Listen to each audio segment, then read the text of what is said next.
Assalamualaikum warahmatullahi wabarakatuh, teman-teman. Jumpa lagi.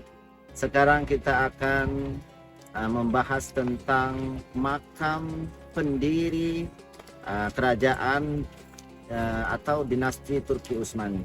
Di belakang kita adalah makam dari Osman Gazi pertama yang mendirikan kerajaan Turki Utsmani.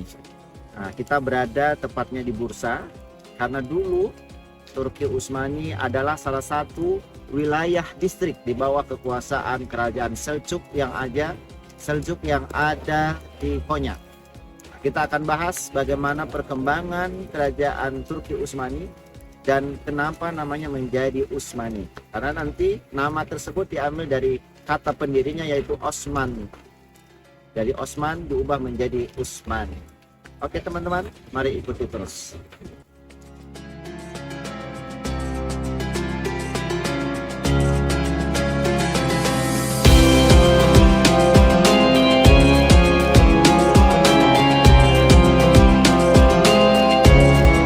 Teman-teman, sekarang memang keadaan masih hujan dan memang cuaca di sini dengan suhu 6 derajat di musim semi ini. Nah, di belakang kita di sebelah kanan adalah makam Osman Gazi II, sedangkan yang di sebelah kiri adalah makam Osman Gazi pertama.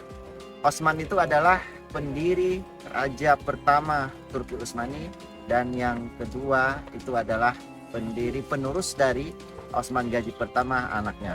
Kedua makam ini berdampingan dan berada tepatnya di Bursa. Disebut dengan Osman Gazi Tom yang ada di Bursa ini.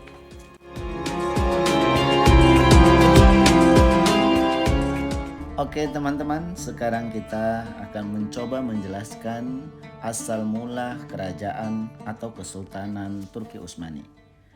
Pasca pembubaran Kesultanan Rum yang dipimpin dinasti Seljuk yang ada di Turki, pendahulu Utsmaniyah pada tahun 1300-an, Anatolia terpecah menjadi beberapa negara merdeka yang disebut Emirat Gazi. Salah satu Emirat Gazi dipimpin oleh Osman I, yaitu pada tahun 1258 sampai 1326. Dan namanya menjadi asal-usul nama Utsmaniyah yang diambil dari namanya yaitu Osman. Osman I memperluas batas pemukiman Turki sampai pinggiran Kekaisaran Bizantium. Ini adalah batu nisan Osman Gazi sebagai pendiri Kesultanan Turki Utsmani yang pertama. Di setiap makam ditemukan imamah atau sorban yang terbuat dari kain putih atau kain kafan. Setiap raja yang memimpin Utsmaniyah dari Osman I dan sampai nanti berakhirnya, mereka memiliki imamah atau sorban yang terbuat dari kain kafan. Fungsi utamanya adalah untuk mengingat kematian dan tidak menjadikan kerajaan atau kesultanan ini menjadi hukuk dunia. Di samping makam Sultan Ottoman pertama, ada beberapa makam-makam yang lain, yaitu dari keluarga dan cucu dari Sultan Ottoman atau Osman Gazi I. Ini adalah Orhan Gazi Nin Esi. Dia adalah istri dari Orhan Gazi II atau Sultan Turki yang kedua. Kita bisa melihat beberapa makam yang lain baik di sebelah kiri ataupun yang di sebelah kanan. Juga ada cucu-cucu dari Sultan pertama. Teman-teman, ini adalah makam dari keturunannya, keluarganya yang bisa kita dapati nanti di Bursa. Dalam bahasa Turki Utsmaniyah, kesultanan ini disebut Devleti Aliye Osmaniye, yang secara harfiah berarti daulat atau negara agung Utsmaniyah, atau juga disebut Osmanli Devleti yang berarti daulat atau negara Utsmaniyah.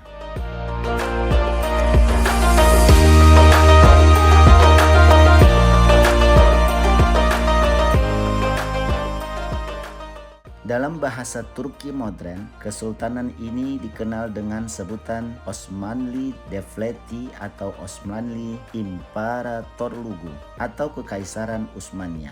Di Indonesia, negara ini juga kerap disebut Ottoman yang diambil dari ejaan barat. Di sejumlah tulisan barat, nama Ottoman dan Turki dipakai bergantian.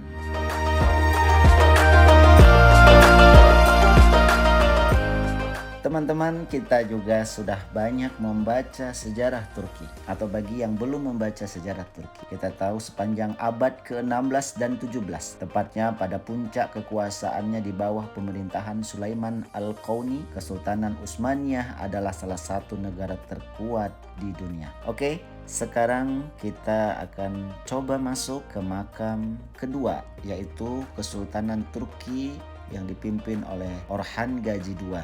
Kita memasuki pintu makam yang tidak jauh terletak di sebelah kiri daripada Raja Osman Gazi I.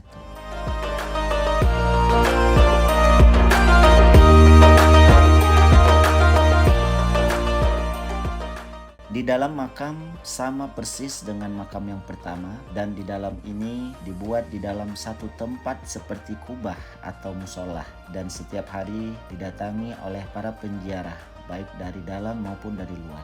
Di depan kita adalah makam dari Sultan Orhan Gazi, yaitu penguasa negara Utsmaniyah kedua yang berkuasa pada tahun 1323 sampai 1362 Masehi. Pada masa awal pemerintahannya, putra dari Osman I ini memusatkan perhatiannya pada penaklukan barat laut wilayah Anatolia yang berada dalam kendali Kekaisaran Romawi Timur.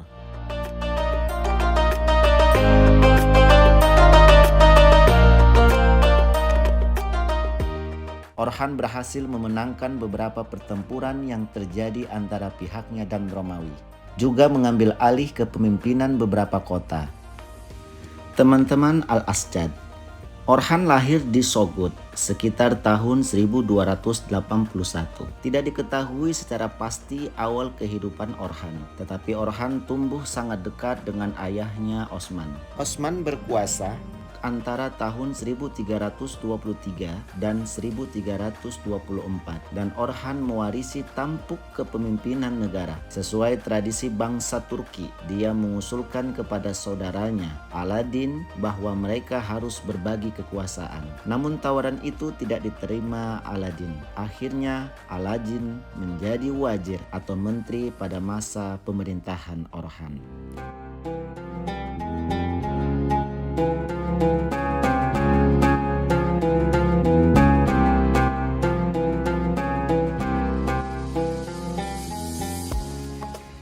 Teman-teman dimanapun Anda berada, demikian kita sudah mengunjungi, sudah ziarah ke makam Sultan Turki Utsmani yang pertama, yaitu Osman Gazi pertama, dan juga Raja kedua Turki Utsmani kedua, yaitu Orhan Gazi II. Mudah-mudahan ini menjadi ibrah buat kita semuanya. Jangan lupakan sejarah dan teruslah belajar sejarah. Oke, teman-teman jangan lupa like, comment, dan subscribe acara kita. Assalamualaikum warahmatullahi wabarakatuh.